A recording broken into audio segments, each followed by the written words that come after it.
Blessed day to all of us, and let's glorify God today. Sometimes the most faithful thing we can do to follow Jesus is to rest.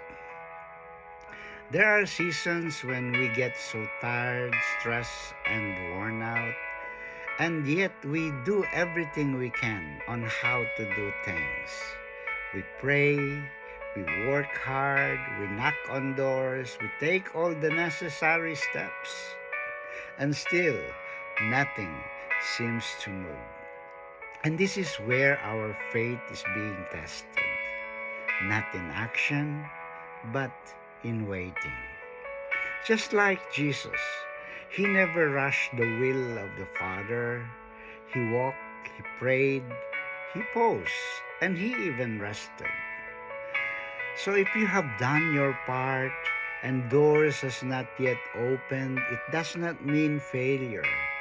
It means timing. Isaiah 40 verse 31, it says, "Those who wait on the Lord will renew their strength." So what does it mean? Waiting is not a wasted time, but trusting God is an act of deep faith.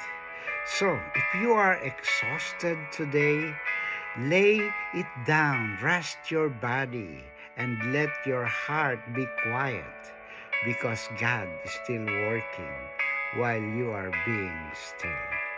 Hope this helps and gives us encouragement. Thank you for listening, and to God be the glory.